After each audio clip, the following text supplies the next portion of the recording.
क्या सतयुग कभी था? सतयुग और कलयुग हम हिंदुओं के खून में इतने रचे बसे हुए हैं कि जब कभी किसी जगह अत्यधिक भ्रष्टाचार, दुराचार और अत्याचार होता है तो सनातन धर्म की सहज प्रतिक्रिया यही होती है कि कलयुग में ऐसा ही होना है। हमारे ऋषि मुनि झूठ थोड़े ही लिख गए हैं। जब इस तरह कलयुग अर्थात वर्तमान युग के दोषों को अप्रत्यक्ष अनुमोदन किया जाता है, तब सुनहरे अतीत की स्मृति अनायास ही मुखरित हो उठती है। उस सुनहरे अतीत को नाम दिया जाता है सतयुग अर्थात सतयुग। वह ऐसा युग बताया जाता है जब दुनिया में नहीं, भारत में सब कुछ ठीक था। न कोई कमी थी, न कोई त्रुटि, न कोई दोष था, न अवगुण। संक्षेप में हर वांछनीय गुण, सुख और शक्ति हर एक के लिए सहज रूप से उपलब्ध थी। इन दो युगों के अतिरिक्त दो अन्य युग हैं। त्रेता युग, जो राम राज्य का काल बताया जाता है, और द्वापर युग, जो कृष्ण का काल बताया जाता है। इस तरह कुल 4 युग माने गए हैं, जो क्रम से ऐसे आते बताए जाते हैं। सतयुग, इसका नाम कृतयुग भी है। त्रेता, द्वापर और कलयुग। युगों का विचार हिंदू धर्म की देन है, लेकिन यह बात विशेषतः उल्लेखनीय है कि हिंदुओं के प्राचीनतम धर्म ग्रंथों वेदों में इन युगों का कहीं नामो निशान तक नहीं। वेदों में ये सब तो मिलते हैं, परंतु वहाँ इनके अर्थ युगों से संबंध न होकर धूर्त यानी जुए से संबंध है। जब जीते गए अक्षों पासों की संख्या 4 से विभक्त हो जाती थी, तब 3 बचते थे, तब उनकी संज्ञा त्रेता होती थी। जब 4 से बांटने पर 2 शेष रहता है, तब उसका नाम द्वापर होता है, और जब 4 से बांटने पर 1 शेष रहता है, तब वह कली कहा जाता था। यह विभाजक संख्या 5 होती थी, तो कुछ भी शेष न बचने पर कली, 4 बचने पर कृत, 3 बचने पर त्रेता और 2 बचने पर द्वापर होता था। इसको जानने के लिए आप देखिए वैदिक कोश संपादक डॉक्टर सूर्यकांत, बनारस हिंदू विश्वविद्यालय, प्रकाशन पृष्ठ 3 पर। इन पासों में कृत जयात्मक यानी विजयी करने वाला था, और कली पराजयात्मक। यद्यपि अथर्ववेद 7:114 में और शतपथ ब्राह्मण के 5:4 और 4 से 6 से संकेत मिलता है कि कभी कली भी जयात्मक समझा जाता रहा है, तथापि बाद के ग्रंथों में कृत के ही जयात्मक होने के प्रमाण मिलते हैं। यथा ऐतरेय ब्राह्मण के 3 खंड के 33वें अध्याय में आता है। इसका मैं आपको हिंदी अनुवाद बताता हूँ। अर्थात सोया हुआ व्यक्ति कली नामक अभागे पासे की तरह है, अंगड़ाई लेने वाला द्वापर की तरह, उठने वाला त्रेता की तरह, और भ्रमणशील व्यक्ति कृत नामक सौभाग्यजनक पासे के स्तर को प्राप्त होता है। ऐसे छांदोग्य उपनिषद में भी आता है। इसके 4:1-4 में देखें।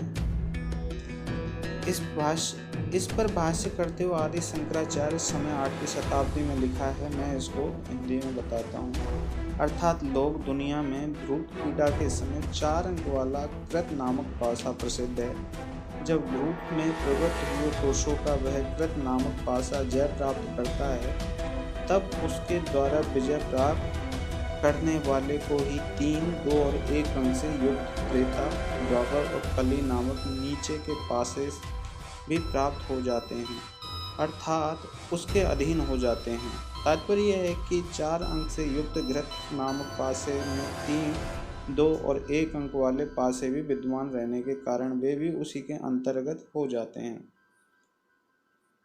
अर्थात 4 चिन्हों वाला पासा कृत है, और 3, 2 और 1 चिन्ह वाले पासे क्रम से त्रेता, द्वापर और कली कहे जाते हैं। धर्मशास्त्रों के प्रकांड पंडित महामहोपाध्याय डॉक्टर पांडुरंग बावट काणे ने स्पष्ट शब्दों में लिखा है कि वैदिक साहित्य के अंतिम चरणों तक अर्थात उपनिषदों तक कृत, त्रेता, द्वापर एवं कली रूप कीड़ा में पासा फेंकने का अर्थ में उपयोग होते थे।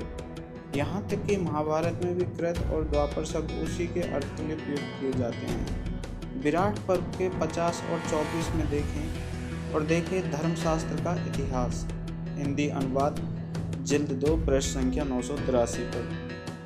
योगों की चर्चा करते हुए प्राचीन हिंदी संस्कृत के गुण गायक और हिंदी के प्रसिद्ध विद्वान डॉक्टर हजारी प्रसाद द्विवेदी ने लिखा है, प्राचीन काल में भारतवर्ष में कृत, त्रेता, द्वापर, कली नाम के 4 युगों की चर्चा में थी।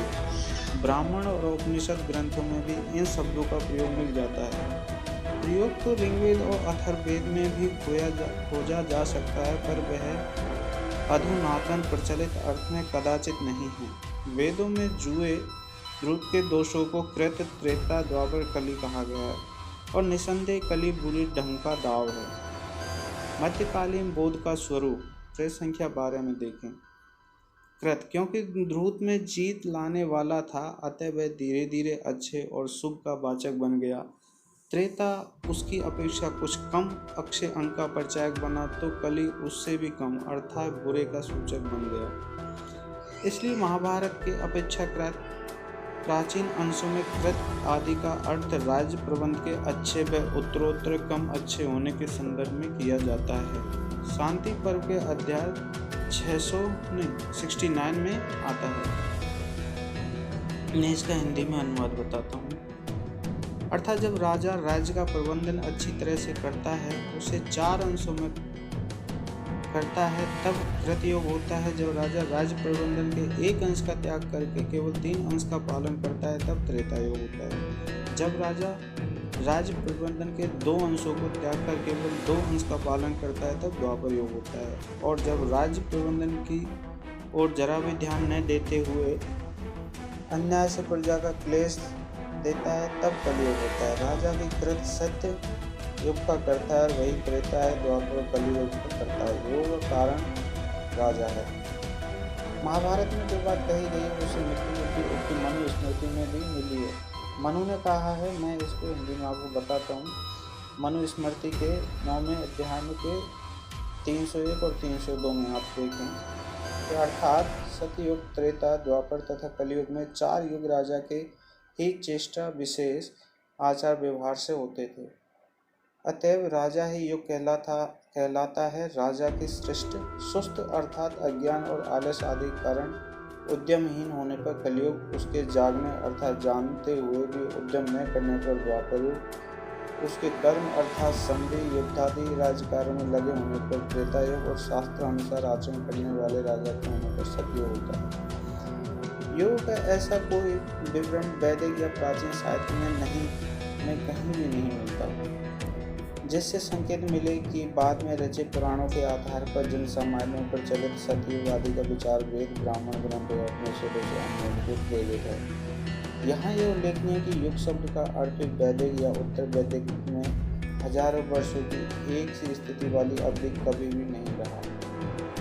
ऋग्वेद में 33 बार युग शब्द आया। कुछ स्थानों पर इसका अर्थ जुआ यानी बैल जोतने का लकड़ी का विशेष एक ढांचा होता है, तो कुछ स्थानों पर अल्पकाल की अवधि ऋग्वेद के 3, 26 और 3 में देखें। सामान्यतः इसका अर्थ है एक पीढ़ी। इसका अर्थ है 4 या 5 वर्षों की अवधि, जबकि कुछ स्थानों पर अपेक्षाकृत लंबी अवधि के अर्थों में भी यह प्रयुक्त हुआ प्रतीत होता है। वेदांत ज्योतिष में जो गणित और ज्योतिष का प्राचीनतम ग्रंथ माना जाता है, उस 5 वर्षों की अवधि का घोतक है। प्राचीन पितामह सिद्धांत के मत से बराहमिहिर की पंचसिद्धिका में युग का अर्थ होता है सूर्य और चंद्रमा के 5 वर्ष। युग शब्द का यही अर्थ महाभारत में भी लिया गया। देखिए शांति पर्व के 11 और 38 में। बाद के सूत्र काल में भी सतयुग आदि योग के सिद्धांत का विकास नहीं हुआ था। महामहोपाध्याय डॉक्टर काणे का कहना है कि ऐसा कहना संभवतः भ्रामक सिद्ध न होगा कि गौतम एवं आपस्तंभ के आरंभिक धर्म सूत्रों के समय में भी युग संबंधी सिद्धांत का पूर्ण विकास नहीं हुआ था। देखें धर्मशास्त्रों का इतिहास, जिल्द दूसरी, पृष्ठ संख्या 983।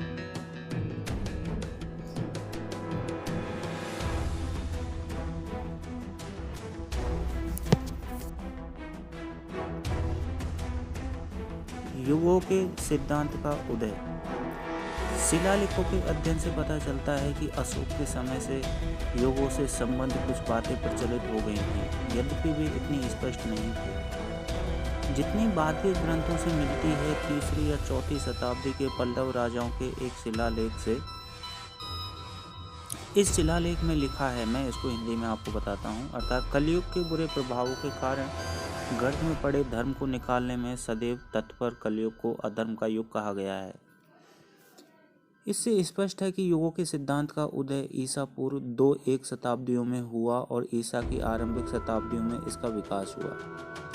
इस सिद्धांत की मूल प्रेरणा निरुक्ति ईसवी पूर्व 7वीं-8वीं सदी में निहित प्रतीत होती है, जहाँ कहा गया है कि निरुक्ति के 1 और 20 में, अर्थात पहले ऋषियों ने धर्म का साक्षात्कार किया, उन्होंने दूसरे ऐसे लोगों को उपदेश दिया जिन्होंने धर्म का साक्षात्कार नहीं किया था। उस उपदेश को समझने व याद रखने में कष्ट अनुभव करते हुए दूसरे लोगों ने यह ग्रंथ वेद और वेदांत बनाए। अगली धारणा है ऋषियों का धर्म विरुद्ध आचरण। इस युग में उत्तरोत्तर कम शक्ति व गुणों वाले लोगों के उत्पन्न होने की क्षीण सी बात कही गई है। इस बात को गौतम और आपस्तंभ आदि ऋषियों ने भी दोहराया है। आप इसमें गौतम धर्म सूत्र के 1 के 3-4 श्लोक में देखें। मैं इसको हिंदी में बताता हूँ, अर्थात पहले समय के ऋषियों के धर्म विरुद्ध काम भी दोषजनक नहीं थे, क्योंकि वे शक्ति संपन्न थे, परंतु दूसरे बाद के लोगों में वह शक्ति न होने से उन्हें वैसा करने पर दोष लगेगा।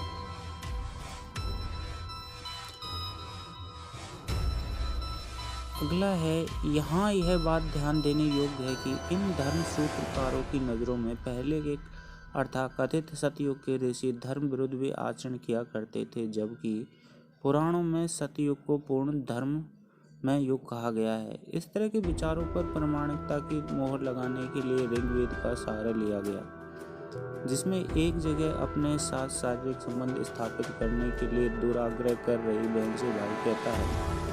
ऋग्वेद के 10:10 में, अर्थात वे युग आगे आएंगे जब बहनें भाइयों के साथ बहनों के अयोग्य इस तरह का कार्य करेंगे। स्पष्ट है कि सतयुग आदि का वर्तमान विचार बुद्ध के बाद का है।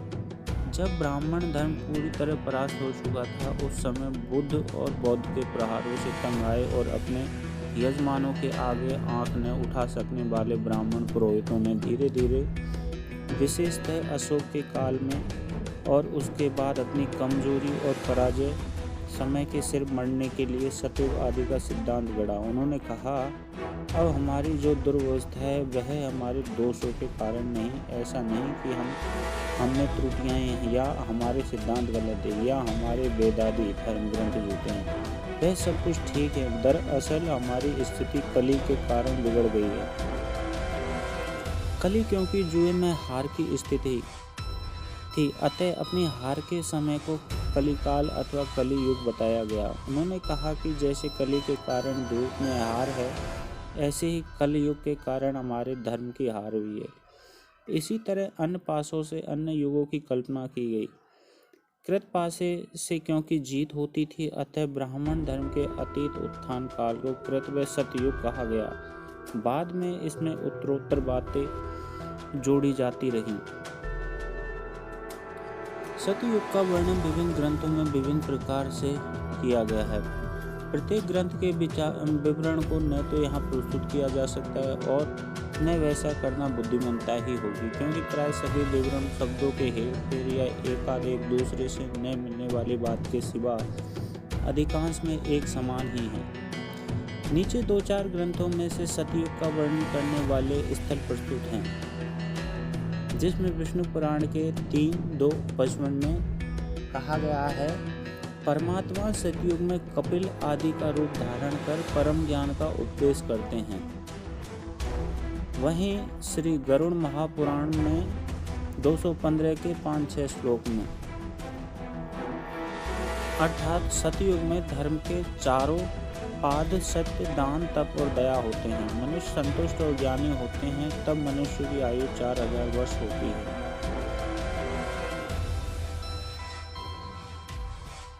सारे संसार में कोई ठग व धूर्त नहीं होता, तब न कोई देवों की निंदा करता है, न ब्राह्मणों की वृक्ष फलों से भरे रहते हैं। ब्राह्मणों पर कोई टैक्स नहीं होता है, वे सर्वत्र पूज्य ठहराए जाते हैं और उन पर किसी तरह का कोई प्रतिबंध नहीं होता। तब कोई अपनी डींगे मारने वाला नहीं होता, तब न कोई दुखी होता है और न कोई किसी का शत्रु। सबके घर रत्नों के बने होते हैं, तब भिखारी नहीं होते, तब न रोगी होते हैं, न पापी, न धूर्त होते, न भूखे व बुरे लोग। तब लोग बूढ़े नहीं होते, वे सदा युवा बने रहते हैं।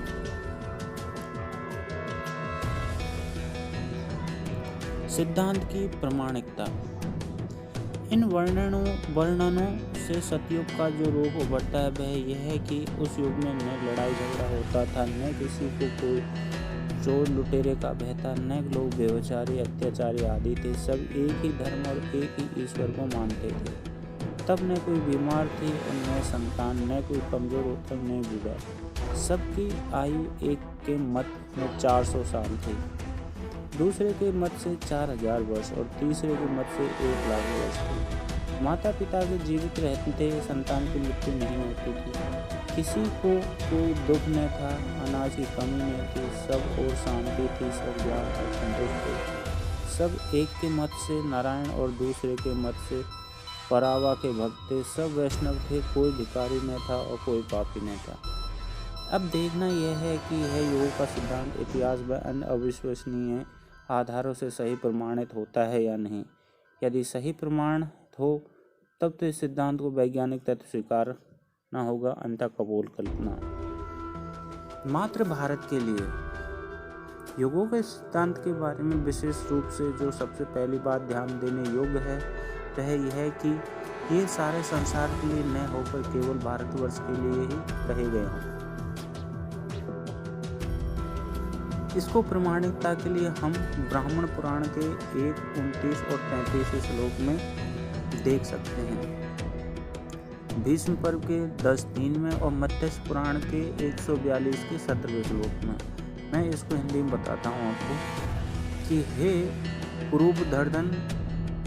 कुरुवर्धन, भारतवर्ष में कृत, त्रेता, द्वापर और कली 4 युग होते हैं। यदि भारतवर्ष में 4 युग आते हैं तो दुनिया के बाकी देशों में कितने युग आते हैं? इसका उत्तर किसी धर्मग्रंथ के पास नहीं, क्योंकि युगों की बात लिखने वालों को भारत के सिवा दुनिया के किसी अन्य देश के अस्तित्व के बारे में शायद कुछ ज्ञात नहीं था, और अगर कुछ ज्ञात भी था तो उन्हें इतना पता था कि दूसरा कोई देश उनके इस किस्से कहानियों को जरा भी महत्व नहीं देगा। अतः उन्होंने केवल भारतवर्ष की ही बात कही, जहां उन्हें अपनी बात के देर सवेर सुने जाने की आशा थी। स्पष्ट है कि युगों की बात करने वालों ने खुद इन्हें सार्वभौमिक घटना नहीं माना, अतः विश्व इतिहास की कसौटी पर इन्हें परखने की जरूरत ही नहीं रह जाती। ऐसे में सतयुग को भारत के इतिहास, तर्क और तथा कथित सतयुग में रचे गए साहित्य की कसौटी पर ही परखना होगा। भारत के क्या विश्व के इतिहास में भी 17,28,000 वर्षों का ऐसा कोई युग कभी नहीं रहा जब सब सुखी व निरोगी हों, कहीं कोई लड़ाई झगड़ा न हुआ, सबका ज्ञान एक जैसा रहा हो, सब एक ही देवता और परमात्मा के उपासक रहे तथा सब केवल वेद को मानने वाले रहे। इसके विपरीत इतिहास इस बात का साक्षी है कि हजारों वर्ष पहले मानवीय सभ्यता के प्रथम चरण में जीवन आज की अपेक्षा कई अधिक दुर्गम था। सब रोगों से ज़्यादा मौतें होती थी। लोग तरह तरह के काल्पनिक देवी देवताओं की पूजा करते थे। प्रत्येक कबीले का अपना अपना धर्म और अपनी अपनी कानून व्यवस्था होती थी। मोटे तौर पे कहा जा सकता है कि समाज में अव्यवस्था थी, जिसकी लाठी उसकी भैंस वाला इस पर चलता था और बड़ी मछली छोटी को खा जाती थी। मानव सभ्यता दुख से सुख और बुरे दिनों से अच्छे दिनों की ओर बढ़ी है। आज की टेलीविज़न, रेडियो, फ्रिज, अंतरिक्ष यान, रॉकेट, टेलीप्रिंटर, टेलीफोन, द्रुतगामी रेलें, वायुयान, कड़ी गर्मी और सर्दी से बचने के लिए वातावरण कूल यंत्र, बिजली, कंप्यूटर, इंटरनेट आदि इतिहास के किसी भी युग में उपलब्ध नहीं थे। चिकित्सा विज्ञान में आए दिन प्रगति हो रही है, परंतु इसका किसी पहले युग में संकेत नहीं मिलता। आधुनिक ज्ञान विज्ञान का क्षेत्र इतना विस्तृत है कि इन सब चीज़ों का यहाँ उल्लेख करना संभव नहीं। ऐसी चीज़ों का भारत के इतिहास में तो क्या विश्व के इतिहास में भी कहीं नामो निशान तो नहीं है। भारत में जिन लोगों ने सतयुग की कल्पना की, उन्होंने स्वर्ग का वर्णन करते हुए वहाँ मिलने वाली कई भौतिक चीज़ों की भी चर्चा की है। उससे पता चलता है कि वे किस युग के लोग थे और उनकी ऊंची से ऊंची कल्पना क्या हो सकती थी। उन्होंने स्वर्ग को सर्वोच्च व सर्वश्रेष्ठ कहा है, जहाँ सभी श्रेष्ठ भौतिक सुख उपलब्ध हैं। वहाँ अप्सराएं पंखा करेंगी, गंधर्व राग गाएंगे और हीरे के दीपक होंगे जो सारी रातें चमकते रहेंगे। स्पष्ट है कि इनकी कल्पना में बिजली का पंखा नहीं था। वातावरण कूलन की तो बात ही छोड़ो, गंधर्वों के शास्त्रीय राग के अतिरिक्त उनकी कल्पना में न रेडियो था और न ही टेलीविजन। दीपकों के लिए हीरे होंगे जो बुझाने पर भी नहीं बुझेंगे, चमकते ही रहेंगे। यह व्यवस्था उनकी सर्वोच्च कल्पना में विद्वान रही। वे बिजली या सौर ऊर्जा के बल्बों और ट्यूबों की कल्पना कहाँ कर सकते थे, जो प्रकाश भी हीरो से ज़्यादा हो और जिनका जलना बुझना भी मानवीय इच्छा के अधीन हो। भारत के इतिहास से पता चलता है कि वैष्णव धर्म बहुत बाद का यानी हाल ही की उपज है। उसे सतयुग में बताने एक और इतिहास की विरोधी बात करना है। ऐसे ही सतयुग में सबको नारायण का उपासक बताना भी इतिहास विरोधी कथन है।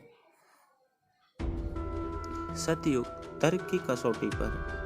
सतयुग का सिद्धांत न केवल इतिहास विरोधी है बल्कि तर्क विरोधी भी है।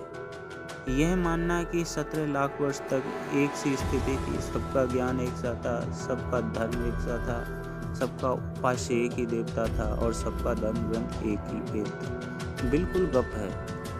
पिछले हजारों वर्षों का इतिहास इसी का साक्षी है कि मानवीय मस्तिष्क को, उसकी उमंगों को, उसकी नई नई आविष्कार करने वाली प्रतिभा को, उसके ज्ञान को 17 लाख तो क्या 1700 वर्ष तक की भी कोई बांध कर एक ही स्थिति में नहीं रख सकता। असलियत तो यह है कि किसी को 17 वर्षों तक भी नहीं बांधा जा सकता। मानव शिशु जन्म के समय जो होता है, क्या जीवन के 17वें वर्ष में भी वही होता है? यह कहना सरासर गलत है। 17 लाख वर्षों के सतयुग में किसी की कोई व्याधि नहीं होती थी और न ही इंद्रियों में दुर्बलता आती। प्रश्न उठता है कि तब न कोई व्याधि थी, न इंद्रियां दुर्बल होती, तब अधिकतम आयु 400 या 4000 या 1 लाख वर्ष क्यों होती थी? इस अवधि के बाद मृत्यु का कारण क्या था? इंद्रियों के दुर्बल न होने का अर्थ तो यही होता है कि समय का उनके शरीर पर कोई प्रभाव नहीं पड़ता। तब तो बच्चे और युवक की इंद्रियों में एक सी शक्ति मानी जाएगी। अगर ऐसा था तो फिर माताएं बच्चों को गोद में क्यों उठाती थी, उन्हें अपनी छाती दूध क्यों पिलाती थी? बच्चों से ही बच्चे चलने फिरने, बोझ उठाने और युवकों जैसे काम करने क्यों नहीं लग जाते थे? जब इंद्रिय एक सी शक्तिशाली, तब बच्चे और युवक का अंतर ही नहीं हो सकता होगा। सतयुग में लोगों द्वारा चारों आश्रमों के कर्म ठीक तरीके से करने की बात कही हुई है। 4 आश्रमों का अर्थ है ब्रह्मचर्य, गृहस्थ, वानप्रस्थ और संन्यास। वानप्रस्थ और संन्यास बुढ़ापे के दिनों में आश्रय।